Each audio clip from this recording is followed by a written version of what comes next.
capítulo número 4, los 6 versículos que allí están.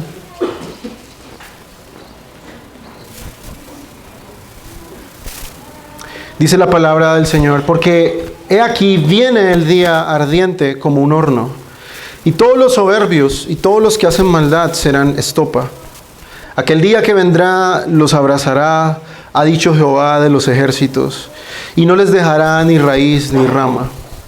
Mas a vosotros, los que teméis mi nombre, nacerá el sol de justicia, y en sus alas traerá salvación, y saldréis y saltaréis como becerros de la manada.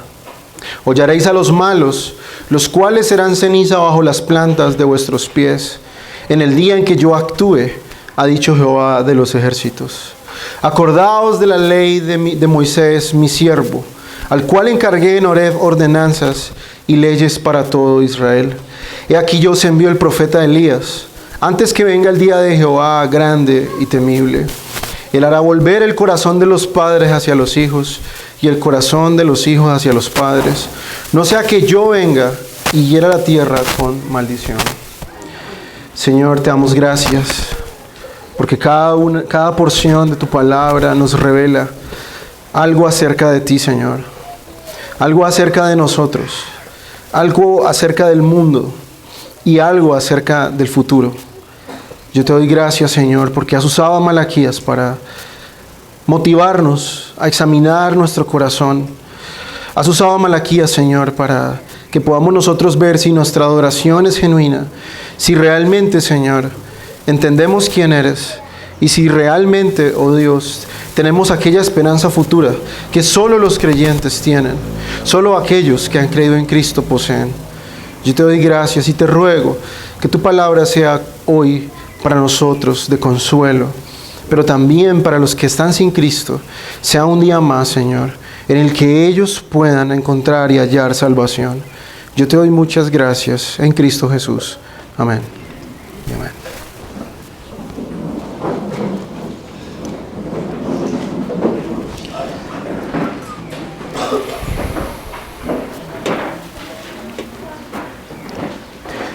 Llegamos finalmente, mis queridos amigos y hermanos, al final de Malaquías. Y cuando hemos estado estudiando un libro como lo es Malaquías, uno de los temas más recurrentes que hemos estado analizando últimamente es el tema precisamente de cómo la maldad del mundo es algo que causa la indignación y causa molestia y en cierta manera una queja contra Dios. No solamente de parte de los inconversos, sino también de parte de los creyentes. Y si nosotros pudiéramos ver uno de esos problemas, o la raíz de ese problema, pudiéramos nosotros ver que el origen de esto es el hecho de que las personas tienen un entendimiento de quién es Dios bastante equivocado. En el día de hoy en el mundo es muy común escuchar que no existe infierno, que no existe castigo, ni existe un ser superior que pida cuentas después de la muerte. El mundo es feliz pensando que lo único que existe y lo único que hay es el hoy y el ahora. En todo el mundo, pudiéramos decir, las personas están de acuerdo que si hay un Dios, este Dios es un Dios de amor, es un Dios muy amoroso, y que si existe, es un Dios que es incapaz de juzgar a las personas a una eternidad de sufrimiento. El hombre sin Cristo es feliz creyendo estas mentiras. El hombre sin Cristo está contento porque él cree y trata de evitar y trata de eliminar de su conciencia el hecho de que hay un Dios que castiga. De hecho, para el mundo hoy día es un pensamiento muy arcaico pensar que Dios es capaz de mandar a los seres humanos a un castigo sin fin, a pasar miles y miles de años pagando por un pequeño error como una mentira, una infidelidad o probablemente un robo de algo muy pequeño. Es injusto, piensan muchos, que Dios actúe de esta manera. Es injusto que Dios castigue a los hombres de una forma tan severa. No es posible. Dios es un Dios de amor. Y obviamente, dentro de las filas cristianas, y esto más triste todavía es para nosotros, oímos que muchas personas no se atreven a mostrar a Dios como lo que Él es, un Dios de justicia y un Dios que también castiga. Hoy en día el hombre pecador, junto con el cristiano moderno desinformado e ignorante de las Escrituras, se ponen de acuerdo en que Dios no puede ser mostrado como un Dios que juzga, no puede ser mostrado como un Dios que está en desacuerdo con el pecado, porque probablemente eso hará que muchas personas no quieran conocerle. Entonces ellos tratan de ayudar a Dios en esto y plasman simplemente a un Dios cuyo lenguaje no es de juicio, sino única y exclusivamente de amor. Hoy es muy popular el hecho de ver que el hombre quiere deshacer la idea de un ser superior que pide cuentas a los hombres, que castiga la maldad de los hombres. Y todo esto lo hacen con el único propósito de poder vivir cómodamente en el pecado. El hombre quiere vivir como pez en el agua, en pecado. Cuando el hombre impío dice que hay un Dios, este es un Dios hecho a su imagen y a su semejanza, conforme a sus deseos. ¿Y qué decir de esos cristianos modernos? Piensan que Dios es más fácilmente aceptado en el mundo cuando Dios es mostrado como un Dios buena gente, un Dios que solamente está para darte amor, cumplir todos tus deseos y que te llevará al cielo si te portas bien. En este tipo de iglesias jamás se habla de juicio, jamás se habla de infierno. Jamás, porque probablemente alguien se puede ofender dentro de la audiencia. Hoy es muy difícil, mis queridos amigos y hermanos, oír y encontrar en una iglesia moderna que se hable de la justicia de Dios, del juicio de Dios y del infierno. Pero a diferencia del cristianismo moderno que quiere congraciarse con los no cristianos y por el otro lado el mundo pecador que ama a un Dios hecho a su manera, Malaquías nos muestra aquí que la esperanza de justicia para los creyentes es precisamente este día del juicio. Si hay algo que nos aliente y nos anime, como vimos en el sermón pasado, es el hecho de que toda la maldad de este mundo un día será castigada. Toda la maldad de este mundo será puesta en el estrado de Cristo y cada hombre malvado recibirá justamente retribución por su pecado. Esto nos alienta aún más a soportar la maldad de este mundo. Nuestra esperanza cristiana está puesta en que un día Dios traerá a juicio a este mundo pecador y que todos aquellos que hicieron mal, todos aquellos que vivieron en pecado, recibirán su justa y divina retribución. Y todos aquellos que amaron a Cristo y vivieron para Él serán eternamente recompensados. Todos los que fueron escritos en el libro de la vida recibirán un reino inconmovible. Todos aquellos que confiaron en Cristo, todos aquellos que pusieron su confianza en Él, se entregaron a Él, recibirán aquel reino que fue preparado desde la fundación del mundo para ellos.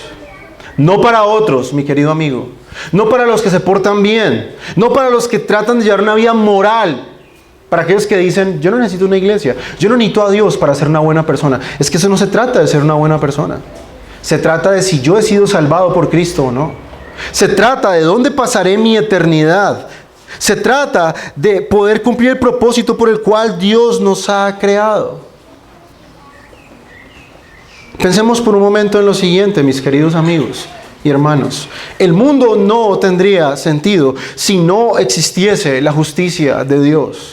Desfalleceríamos si viéramos a Dios recompensando al malvado e ignorando el bien de aquellos que le aman. Esto alentaría la maldad humana en el mundo y lo haría aún peor de invivible de lo que ya es. Pero nuestro Dios es un Dios justo que juzga con justicia. Ahora, ese es el tema que va a terminar Malaquías en el libro. La semana pasada estuvimos viendo ese reclamo que el pueblo hace a Dios diciendo que Dios es injusto. Y Dios les responde a ellos diciéndoles que no se preocupen, que Dios tiene a sus elegidos escritos en un libro, a aquellos que temen su nombre, a aquellos que le aman, a aquellos que temen blasfemar contra Él. Y que Dios les dará justa recompensa. Dios les dará a ellos conforme a sus obras. Que Dios no se olvida de ellos, que ellos son su especial tesoro. Y ahora en el capítulo 4, Dios va a terminar esta idea. Dios va a terminar hablando unas verdades aquí. Y de hecho algunas traducciones antiguas, muy antiguas, muestran que el capítulo 4 no existe realmente en el libro de Malaquías. El capítulo 4, estos 6 versículos, no son sino una continuación de los versículos donde terminamos, donde quedamos hace 8 días en el capítulo 3. Estos versículos, esos 6 versículos hacían parte del capítulo 3. Y tienen mucha razón los que postulan esta idea, porque no ha terminado Dios de hablar. Así que nuestra exposición se centrará en esta mañana en continuar con el argumento de Dios hacia los judíos que acusaban a Dios de no ver el sufrimiento de su pueblo y que lanzaban la acusación de que Dios era premiador o recompensador de los injustos. Y a pesar de que Dios no tiene por qué darnos sus razones, a pesar de que Dios no tiene por qué darnos explicaciones, a pesar de que Dios no tiene la obligación de decirnos por qué hace lo que hace, las cosas que hace, Dios, una vez más, condescendiendo con las criaturas, nos expone aquí sus razones. Dios nos va a decir que un día juzgará a los hombres. Dios ha dispuesto un día en que abrirá el libro de la vida y separará a los impíos de los justos. Dios juzgará, como dice Pablo, toda intención del corazón humano. En aquel día, mis queridos amigos y hermanos, Dios traerá a la luz todas nuestras obras. Toda motivación saldrá allí a la luz. ¿Y qué creen ustedes? El impío, vuelvo y repito, recibirá su castigo y el justo su recompensa. No habrá una sentencia equivocada. Ninguna persona apelará a este juicio. Ninguno podrá decir, es que recibí lo que no merecía. Creo que Dios se equivocó. No, mis queridos amigos y hermanos, en aquel día el juez justo e implacable de todo el universo, Él dará a cada quien lo que merece. Así que el domingo pasado vimos cómo Dios promete esta recompensa al justo, que es descrito en el texto de Malaquías como aquel que teme y honra el nombre del Señor. ¿Cuál es esa característica que define a un justo? Bueno, dice Malaquías, es aquel que teme y honra el nombre de Dios. Y en medio de este pueblo rebelde había un remanente que fue incapaz de cuestionar a Dios y en vez de acusarle falsamente de ser injusto, lo que hacían probablemente, el texto no lo dice, pero probablemente era que ellos oraban unos a otros, se animaban a unos a otros y continuaban viviendo íntegramente en medio de una generación pecadora. Y Dios les promete que en el día final serán vindicados como su posesión preciada, su especial tesoro. Y vuelve una vez más a esta idea que es la que domina el texto. Les será entregado el reino de Dios y tendrán eterna consolación en los cielos nuevos y en la tierra nueva. Pero la pregunta es, ¿qué recibirán los impíos? ¿Qué pasará con ellos? Bueno, continuemos entonces en el capítulo 4, versículo 1. Dice el texto, porque aquí viene el día ardiente como un horno, y todos los soberbios y todos los que hacen maldad serán estopa. Aquel día que vendrá los abrazará, ha dicho Jehová de los ejércitos, no les dejará ni raíz ni rama. En el argumento de Dios, explicando y exponiendo acerca de la justicia, dice en el versículo 1 del capítulo 4 que a estos impíos les espera un castigo. ¿Y en qué consiste este castigo? Bueno, no es otra cosa más que el fuego de Dios que los consumirá como a una rama seca. Como ramas secas serán consumidos en el ardor y en el furor de la ira de Dios. En aquel día ellos sabrán que Dios paga a cada quien como merece. Ese día los impíos, ese día mi amigo, tú que estás aquí sin Cristo en esta mañana y que osas seguir estando con Él, si no te arrepientes, en aquel día ellos sabrán y experimentarán lo que es la verdadera justicia. En ese día experimentarán en carne propia lo que significa la ira de Dios. Recibirán justa retribución por su osadía a desafiar y cuestionar y burlarse de la bondad de Dios. Dios ha destinado un día donde juzgará todo el pecado del mundo en todas las épocas. La maldad de todos los impíos, de todos los siglos, serán expuestas allí y condenados en aquel día final. La terrible realidad de la ira de Dios, del desagrado de Dios por el pecado y por los pecadores, será visible a los ojos de todos los seres humanos en aquel día. Cada día que pasa, mis queridos amigos y hermanos, cada 24 horas que el reloj consume, nos acercamos cada vez más a ese final día. Toda la historia tiene solo un rumbo, solo un final que todos los hombres tienen en común, y es el día del gran juicio de Dios. Para el justo es el día anhelado, porque será finalmente librado de todos sus males, será finalmente vindicado, la recompensa eterna.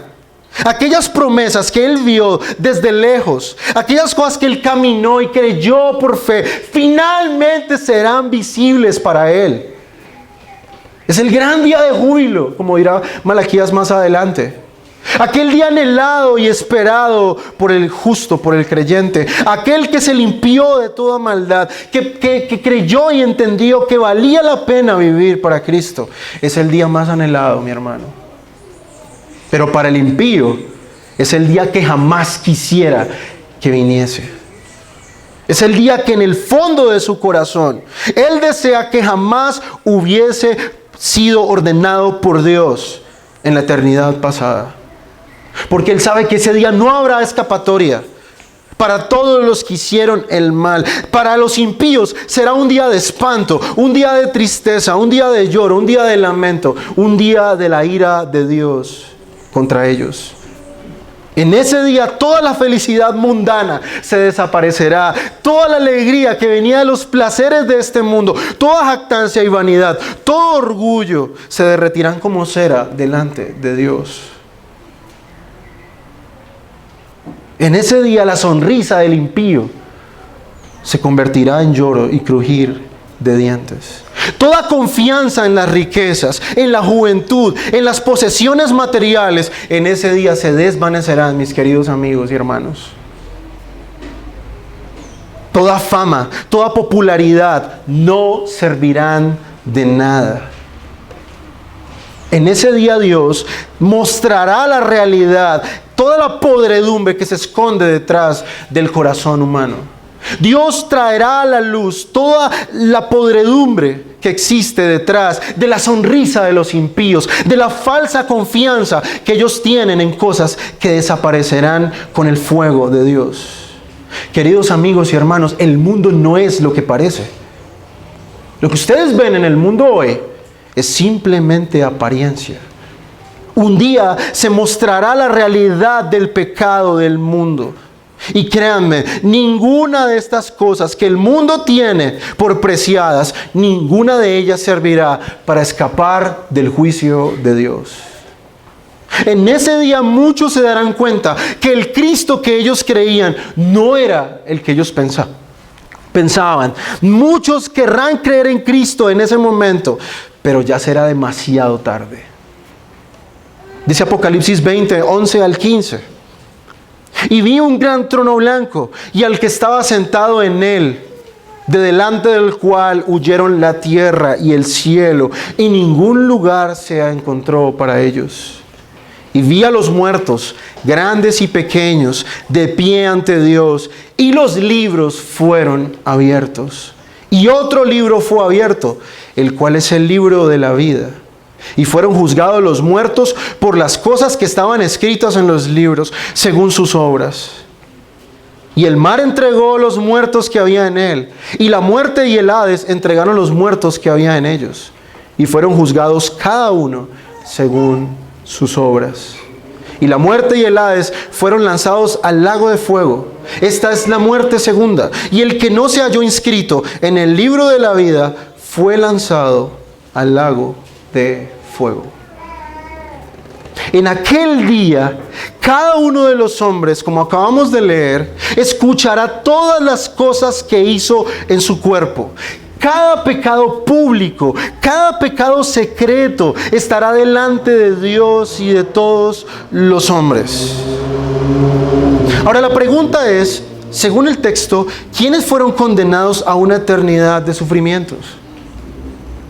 El texto nos dice claramente que solamente los que no estaban inscritos en el libro de la vida, todos aquellos que no creyeron en Cristo, todos aquellos que rechazaron el Evangelio, todos aquellos que prefirieron vivir una vida moral a sus propias expensas, todos los que vivieron en una continua enemistad contra Dios, rechazando su verdad, todos los que le dieron la espalda, todos los que se deleitaron en el mal, todos los que se deleitaron en no solamente ver y hacer el mal, sino en ver sufrir a los demás. Todos aquellos también que vivieron como si Dios no existiese. En ese día serán, como Malaquía lo relata, el fuego de Dios. Será como aquel fuego que pasa por un campo y que quema todo a su paso. Todo será consumido por el fuego de Dios. ¿Vieron ustedes los incendios en Australia? ¿Vieron ustedes cómo estos pobres animales y todos estos bosques fueron arrasados por el fuego? ¿Vieron ustedes cómo muchas personas tuvieron que huir de este fuego? Qué terrible panorama, ver toda clase de vegetación y animales quemados por tremendo fuego abrasador. Llamas de metros de alto consumiendo todo a su paso, toda esta vegetación quemada por el sol, todo destruido. Bueno, mis queridos amigos y hermanos, Dios demostrará en aquel día toda su furia. Y los incendios de Australia serán simplemente un juego de niños frente a la ira de Dios en aquel día. El fuego de la ira de Dios no se apagará en toda la eternidad. Probablemente ya apagaron los incendios allá, pero la ira de Dios no se apagará en toda la eternidad. Todo su furor caerá sobre los pecadores y allí, como dice el Señor en el último versículo del capítulo 3, veremos la diferencia entre el impío y el justo. Así que mi querido amigo que estás aquí en esta mañana y no has creído en Cristo, no has querido creer en Cristo, ¿te das cuenta de la locura que cometes en confiar en cosas que Dios destruirá un día? ¿Confías probablemente en tu salud? ¿Confías probablemente en tus bienes materiales? ¿Confías probablemente en tus riquezas? ¿Confías probablemente en que el mañana será mejor sin saber si tú despertarás vivo mañana? ¿Confías en cosas que para Dios no son en lo absolutamente importantes en el día final? Cosas que probablemente te dan tranquilidad ahora y te dan seguridad. Pero un día, todas esas cosas que tú deseabas y anhelabas y por las que gastaste tu vida, Dios las destruirá, mi querido amigo. Todo lo que este mundo terrenal te ofrece para tu deleite pecaminoso no existirá más. ¿Tú sabías eso? Dios va a acabar con todas esas cosas que te traen placer hoy pecaminoso. Un día no existirán. No existirán más. Y una vez más en el versículo 2 nos recuerda la gran diferencia entre el juicio que recibirán los impíos y la recompensa que recibirán los justos. ¿Qué querían estos creyentes? ¿Qué querían estos remanentes en Malaquías? Bueno, ellos querían justicia. Ellos querían realmente ver la justicia de Dios. Así que, ¿qué es lo que Dios les dice? Noten ustedes en el versículo 2 lo que dice el texto.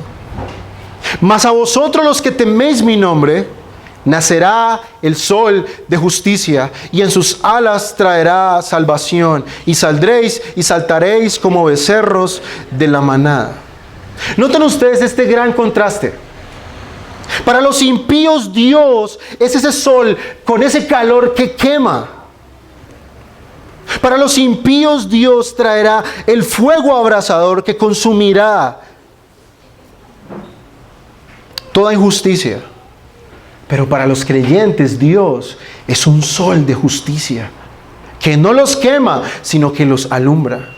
Y noten ustedes esta bella frase. Dice que Él es el sol de justicia, con la salvación en sus alas. ¿Y por qué alas? Porque en el oriente, cuando los antiguos orientales veían el sol de frente, los rayos del sol para ellos parecían como alas.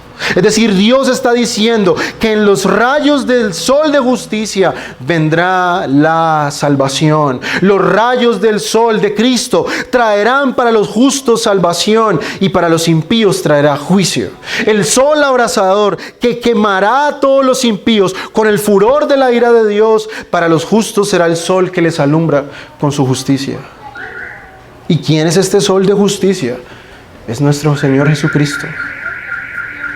Él es nuestro sol, que nos alumbró en medio de las tinieblas, cuando caminábamos como ciegos en este mundo. El sol de Cristo y su justicia nos alumbró. Y nos trajo salvación. Y nos hizo nuevas personas. Y pudimos por fin ver con nuestros ojos. Él es el sol que nos alumbra con su verdad. ¿Y qué dice el texto que hará este sol?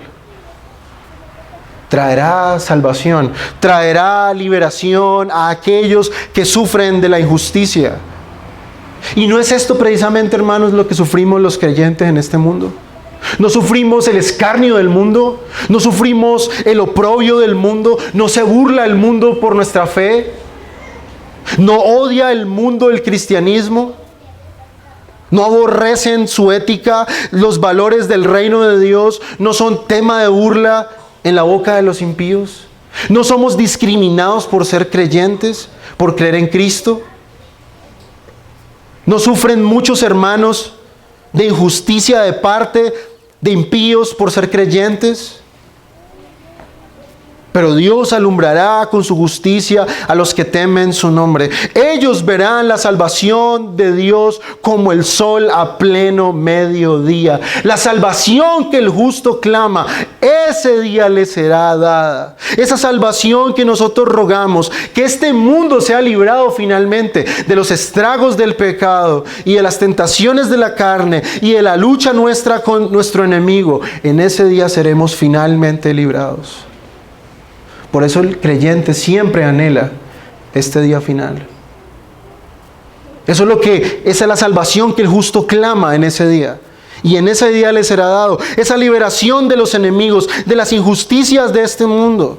Los justos estarán felices, dice el texto, como el becerro que salta cuando sale del establo. Es una figura poética que nos habla del gozo que el justo siente cuando ve la justicia de Dios obrar. Ahora, volvemos al punto. ¿Quiénes son los únicos que se gozan con la justicia de Dios? Bueno, el texto nos muestra que solamente son aquellos que temen su nombre. Mientras el impío odia a Dios y odia que Dios castigue la maldad, el justo está esperando esa liberación última. Esta figura, mis queridos amigos y hermanos, es la figura de la alegría del creyente, siendo liberado finalmente en aquel día, aquel gozo eterno que está reservado únicamente para los que temen a Dios. Querido hermano, querido amigo, las alegrías de este mundo son pasajeras y temporales. En este mundo vivimos con cosas buenas que Dios nos da. Dios nos concede un esposo, una esposa, nos concede bienes materiales, nos concede hijos, nos concede muchas cosas buenas, una buena salud. Pero recuerda, mi querido hermano, que la mayor alegría y gozo están reservados para aquel día final. Recuerda, mi querido hermano, nuestra alegría en este mundo es y siempre será imperfecta. ¿Por qué? Porque el pecado está presente en la creación.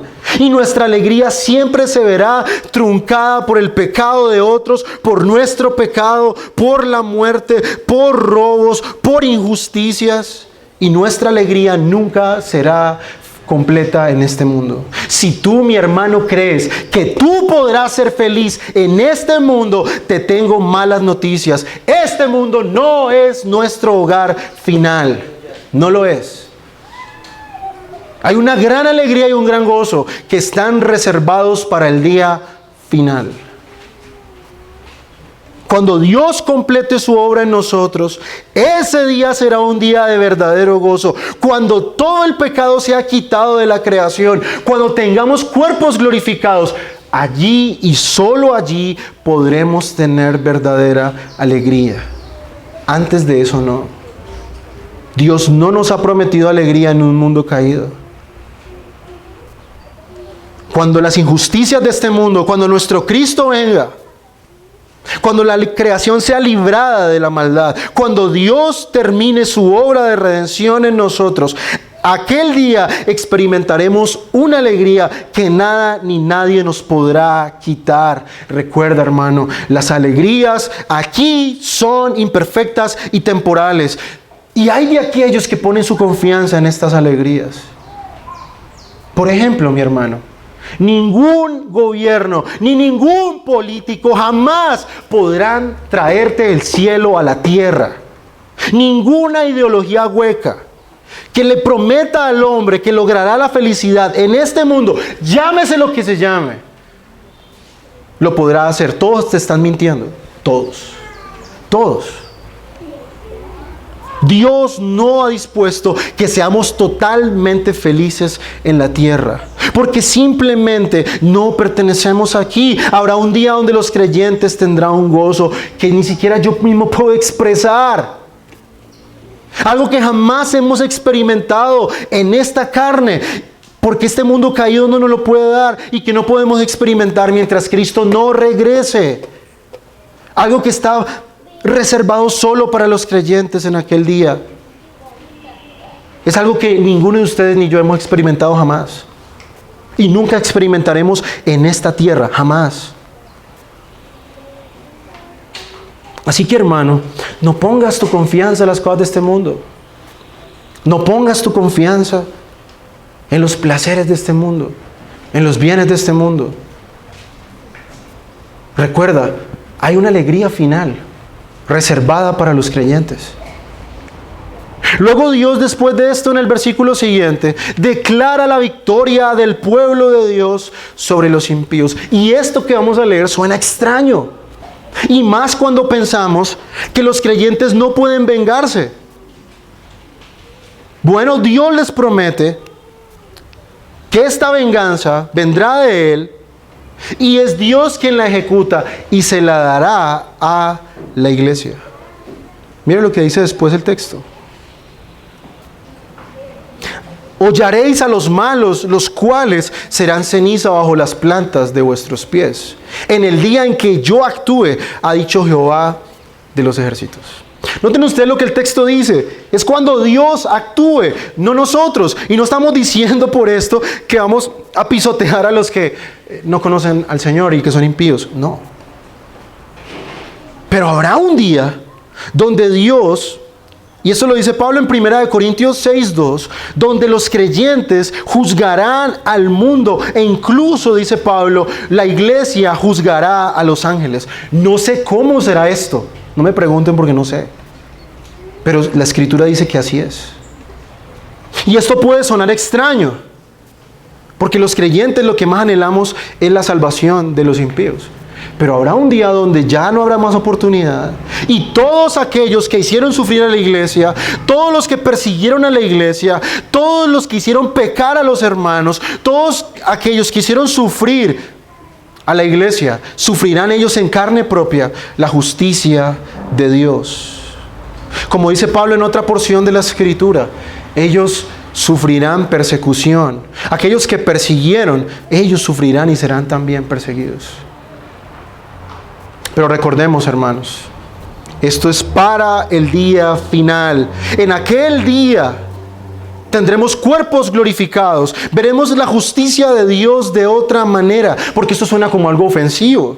¿Cómo es posible que la iglesia, cómo se supone que los santos que deben reflejar el amor de Dios, cómo es esto que van a pisotear a los impíos? Sí, porque en aquel día serán con cuerpos glorificados y veremos a los impíos tal como Dios los ve.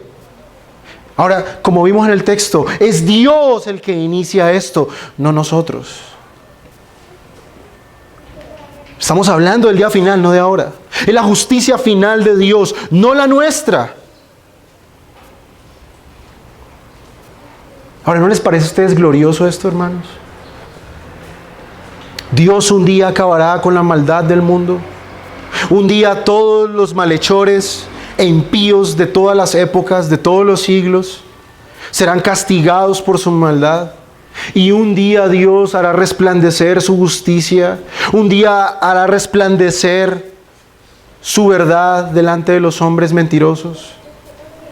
Un día Dios ha reservado para el creyente una alegría final, una alegría que no podremos experimentar en este mundo, en esta época, en este plano. Eso es lo que nos promete el Evangelio de Cristo. Querido amigo sin Cristo, todas aquellas cosas en las que tienes puesta tu alegría, en las que tienes puesta tu confianza, se desvanecerán un día. Un día tendrás que pararte delante de Dios y dar cuenta por todas tus obras. Un día. Un día Dios te pedirá cuentas por cada palabra, por cada pensamiento, por cada motivación de tu corazón. Y en aquel día no habrá forma de poderte justificar delante de Dios, mi querido amigo. No podrás decir, es que yo me porté bien, Señor. Yo fui un buen hombre, yo fui una buena madre, yo fui un hombre trabajador. Ninguna de esas razones servirá delante de Dios.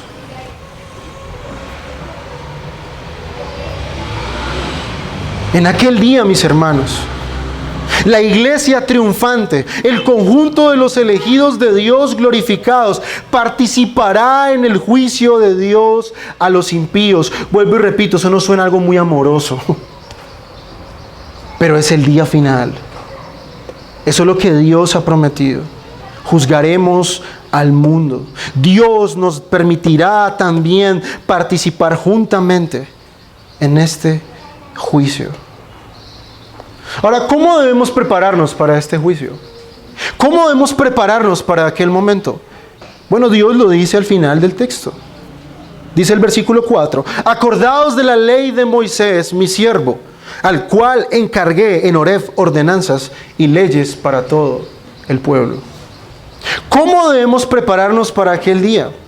Bueno, Malaquías nos muestra ¿cómo debemos hacerlo? Le dice a los judíos aquí que recuerden la ley de Moisés. Les dice que recuerden los estatutos y los mandamientos que Dios les reveló a través de Moisés. De las leyes que tienen que ver con aquellas normas éticas y morales y todo lo que tiene que ver sobre todo con el pacto de Dios con ellos. Como Dios en aquel momento en el monte Horeb, Dios convirtió al pueblo en una nación teocrática. Cómo Dios les expresó allí que si ellos obedecían serían su especial tesoro. De cómo Dios hace un pacto con el pueblo de amarlos si ellos le obedecían, de maldecirlos si ellos desobedecían, en el gran pacto nacional. Ellos deberían recordar en la ley de Moisés cómo todos estos sacrificios les permitían tener compañerismo con Dios y cómo en la sangre de estos animales temporalmente, de una manera prefigurada, tenían perdón de pecados, tenían redención y como una promesa futura, vida eterna. ¿Cómo aplica esto para nosotros? Bueno, debemos recordar cómo estos sacrificios nos prefiguran a Cristo, cómo la sangre de estos animales nos llevan y nos recuerdan cómo Cristo en la cruz murió para el perdón de nuestros pecados, cómo su sangre nos redimió de nuestra maldad y cómo por sus promesas recibimos nosotros ahora vida eterna. Que debemos vivir bajo el gobierno de la palabra de Dios mientras vivamos en este mundo. Que aprendamos a temer el nombre de Dios. ¿Y cómo vamos a temer el nombre de Dios? ¿Cómo seremos aquellos que se caracterizan por temerle? Bueno, porque nosotros conocemos su palabra y vivimos su palabra porque hemos creído en Cristo. ¿Cómo podemos saber quién es Dios si no es a través de las Escrituras? ¿Cómo podemos saber sus promesas si no es por su palabra? ¿Cómo podemos nosotros saber quién es Cristo si no es porque Él nos lo ha declarado en su palabra? ¿Cómo podemos vivir por fe si no es por las Escrituras? Así que la forma de nosotros prepararnos para este día final es meditando su palabra, creyendo su palabra, confiando en su palabra, en sus promesas.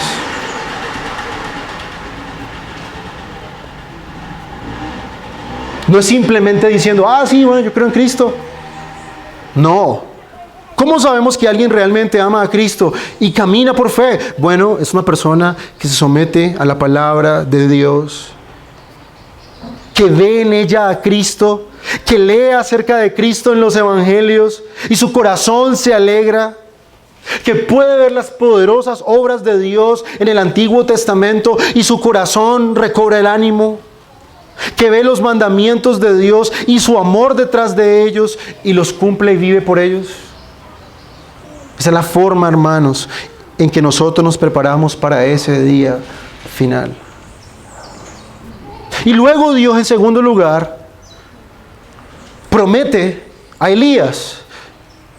Y dice en el siguiente texto: y aquí yo os envío el profeta Elías, antes que venga el día de Jehová grande y terrible. Él hará volver el corazón de los padres hacia los hijos y el corazón de los hijos hacia los padres, no sea que yo venga y hiera la tierra con maldición. ¿Por qué se menciona a Elías aquí? ¿No pudo haber nombrado a Job? ¿No pudo haber nombrado a Daniel? ¿Por qué Dios menciona a Elías? Bueno, si ustedes recuerdan, Elías fue quien restauró la verdadera adoración de Dios cuando el pueblo de Israel estaba entregado a la adoración de los Baales. En uno de los tiempos de mayor apostasía del pueblo, Dios envió al profeta Elías para traer el corazón del pueblo una vez más a Dios, para acabar con la idolatría dentro del pueblo de Israel y para exterminar el culto a los dioses paganos. Así que este Elías, prometido en Malaquías, tenía la misión de una vez más hacer volver al pueblo de su decadencia espiritual y que el pueblo volviese a adorar a Dios una vez más de corazón. Ahora, ¿no es esto lo que hace Juan el Bautista? Cuando ustedes leen los evangelios en las primeras páginas, ustedes pueden notar allí, sobre todo en el evangelio de Juan, cómo nos es dado un precursor, y este hombre lo que hace es llamar al arrepentimiento a todo el pueblo de Israel, porque Cristo habría de venir. Y él dice allí: he aquí el Cordero de Dios que limpia el pecado del mundo. Juan el Bautista no se señaló a él mismo. Es más, hay una famosa frase ahí, que cuando sus discípulos ven que todos dejaron de seguir a Juan por irse con Jesús, Jesús dice: es necesario que yo mengüe para que Él crezca. Es necesario que mi nombre sea olvidado para que el de Cristo crezca. Y Juan el Bautista es quien prepara el camino de la venida del sol de justicia. Cristo es nuestra justicia. Y Juan prepara este camino. Él une una vez más al pueblo para que puedan recibir a Cristo con la mejor actitud, con una actitud verdaderamente devota hacia Él. Ahora, cuando ustedes leen, por ejemplo, Mateo capítulo 17, no hay lugar a dudas que este Juan el Bautista es el Elías que habría de venir. Jesús mismo lo confirma ahí en Mateo 17. Juan el Bautista cumple esta promesa. Él vino enseñando y predicando cómo los hijos debían volverse a los padres y los padres hacia los hijos. Es un mensaje de unión hacia el pueblo. Así que Juan es la señal de Dios para que el pueblo se preparara para recibir a Cristo. Y noten ustedes cómo todo esto de Malaquías apunta para el cumplimiento de esto en el Nuevo Testamento. Ahora, una pregunta que surge aquí, mis queridos amigos y hermanos. ¿A qué se refiere aquí Dios con el día final? Bueno, cuando nosotros vemos la teología bíblica en las Escrituras, nos damos cuenta que el día del Señor ya inició. Los últimos tiempos ya iniciaron desde el día en que Jesús ascendió a los cielos. Y estos últimos días se cumplirán hasta que Él regrese en las nubes. El día de su venida es el día de su consumación. Es el día del Señor grande y terrible. Es decir, ese último día es el último día de todos los últimos días. Así que no se engañe, mi querido hermano y mi querido amigo. Ya vivimos en los últimos días desde hace 2000 años. El día de su venida, el día que Cristo aparezca y se manifieste, ese día es el día de la consumación. El reino de Dios ya fue inaugurado con la venida de Cristo a través de milagros, señales, prodigios, la predicación del Evangelio de parte de los apóstoles y todo esto es lo que la iglesia ha hecho. Ya el reino de Dios fue inaugurado. Vivimos en los últimos tiempos. Lo único que nos queda esperar es el último día de los últimos días. Ya vino Juan, ya vino Jesús, ya murió, ya resucitó y está a la diestra del Padre esperando esa segunda venida. Ahora lo que nos espera es la consumación de los siglos. Y esa, mi hermano, es nuestra esperanza escatológica. Esa es la expectativa que cada creyente debe tener en el Evangelio de Cristo. Estamos esperando el último día de los últimos días. Ahora, es muy interesante ver aquí que la última palabra con la que termina el canon del Antiguo Testamento en Malaquías es la palabra maldición. Esta palabra maldición en el hebreo es muy interesante, porque esta palabra se usa y está relacionada con objetos del Antiguo Testamento que impedían la bendición de Dios sobre el pueblo. Por ejemplo, recordamos el evento en Josué, cuando Dios envía al pueblo a exterminar a otro pueblo pagano. Y uno de estos hombres ve un manto babilónico, ve unos lingotes de oro, y este hombre toma estas cosas y se las lleva para su campamento. Y cuando Josué va a salir a la guerra en la siguiente ciudad, son totalmente derrotados.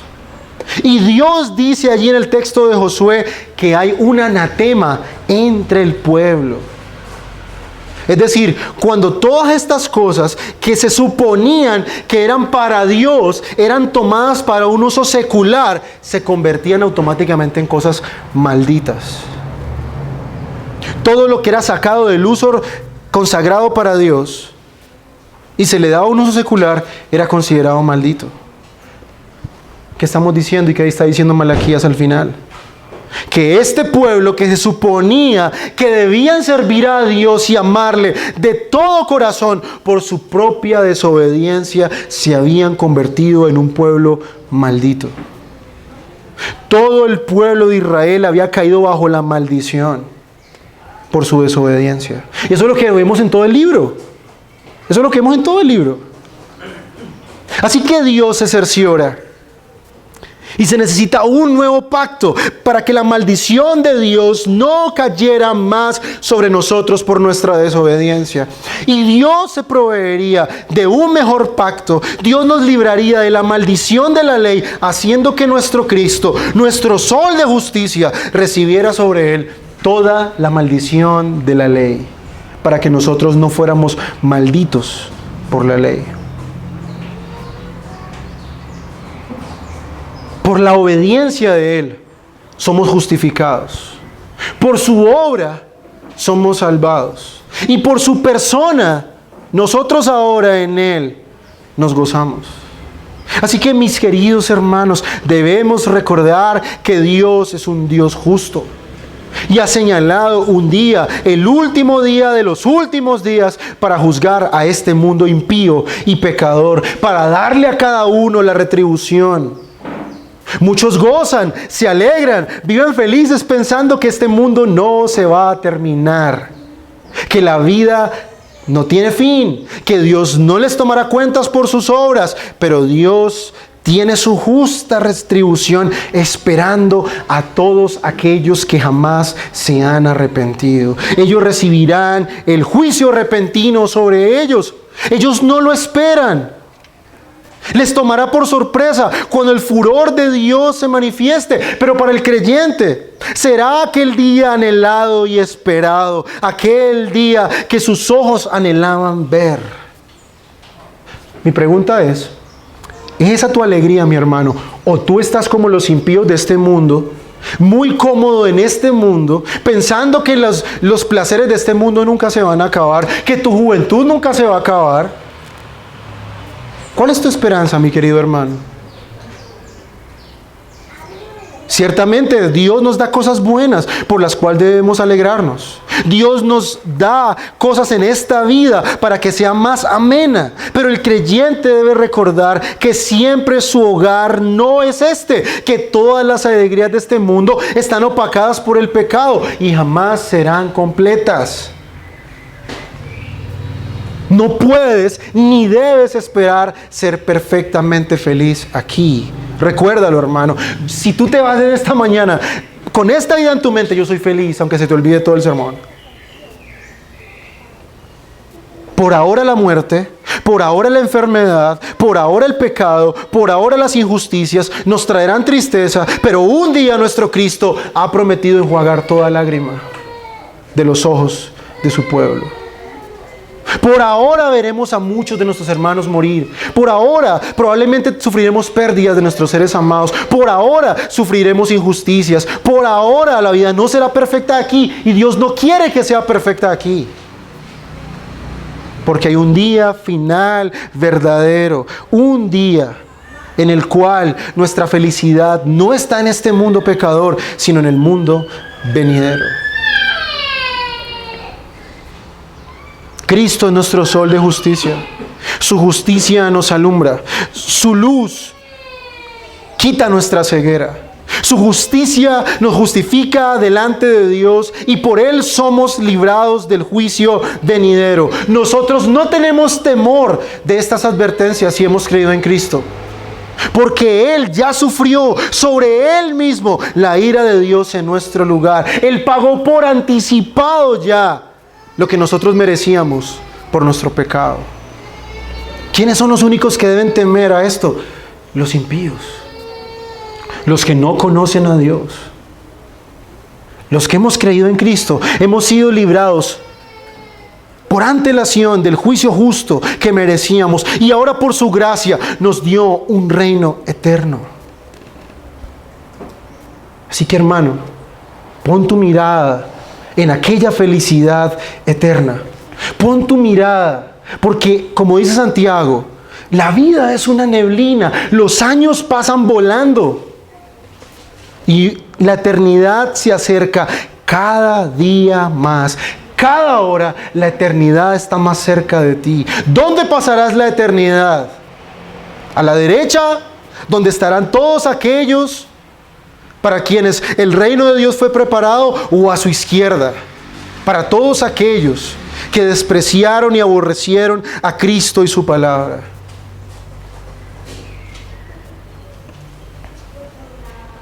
Mi querido amigo, Cristo es dado como nuestra justicia. ¿Cómo te podrás justificar en aquel día final? ¿Cómo podrás dar cuenta de ti si eres un hombre y una mujer pecadora? ¿Cómo podrás darle razones a Dios para no castigarte si toda tu vida trataste de justificarte por tus propias obras? La respuesta es Cristo. Cristo vivió una vida perfecta para que todos nosotros que vivimos una vida imperfecta, al creer en Él y poner nuestra confianza en Él, seamos justificados por nuestros pecados. Cristo murió en la cruz sufriendo la ira de Dios para que nosotros no suframos esa ira. Y Cristo resucitó para darnos y asegurarnos una vida eterna.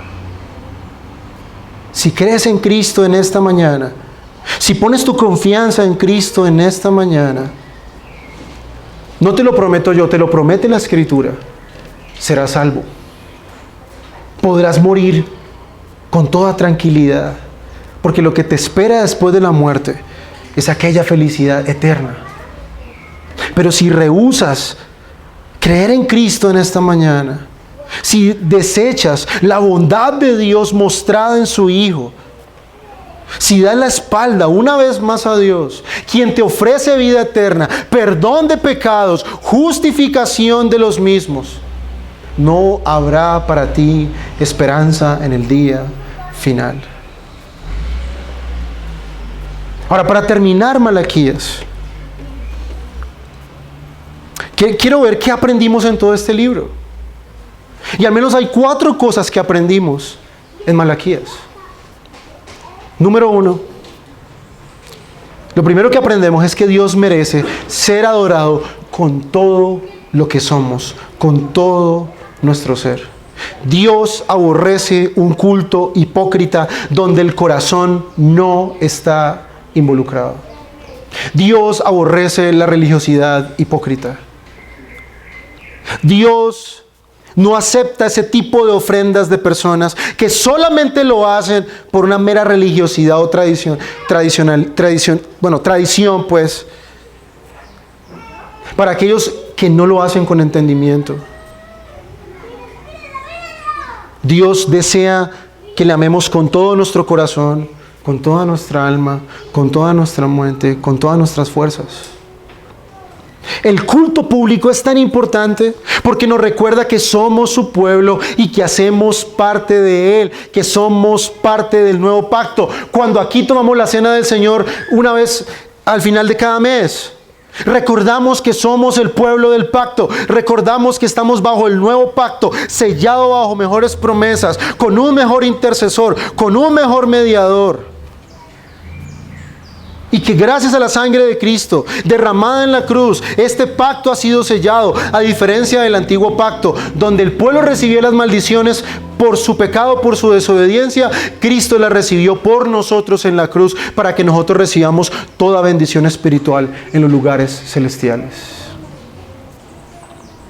En segundo lugar, aprendemos que debemos amar al Señor, sean cual sean las circunstancias. Hermanos, Dios tiene planes y propósitos que nosotros por nuestra mente finita no podemos conocer y que no podemos entender a veces. Y a veces caemos en la tentación de juzgar a Dios, de juzgar sus motivaciones, de juzgar sus acciones, de juzgar todo lo que Él hace. E inclusive como el pueblo de Malaquías, inclusive tendemos a juzgar su amor. Y pensamos que Dios no nos ama porque estoy pasando una racha muy difícil. Dios no me ama porque estoy enfermo. Dios no me ama porque las cosas no salen bien. Eso no es así. Si tú eres creyente y Dios te ha dado a Cristo, Dios te ha declarado que te ama. Aunque las circunstancias sean diferentes, aunque las circunstancias sean adversas. Y ese amor manifestado en la cruz es todo lo que debe bastarnos a nosotros. Las circunstancias no son el indicador del amor de Dios. Si fuera así, le daríamos la razón a esta gente en Malaquías y Dios odiaría a todos los creyentes que sufren y Dios amaría a los impíos que prosperan. Y obviamente eso no es así. Tercera cosa que aprendimos en Malaquías. Debemos adorar a Dios como Él lo manda en su palabra. No hay espacio para la creatividad dentro del culto. Dios reveló la forma en que Él debe ser buscado, en que Él debe ser adorado y cómo debemos acercarnos a Él. Los sacerdotes del tiempo de Malaquías traían cualquier tipo de ofrenda. O sea, no importaba si la ley decía que era un macho de tanta edad, perfecto, sin ninguna enfermedad. A Dios no le importaba. Páselo ahí, que eso a Dios no le importa. Por otro lado, recuerdan, los sacerdotes estaban hartos de servir a Dios, estaban cansados. Decían, qué aburrida es la mesa del Señor.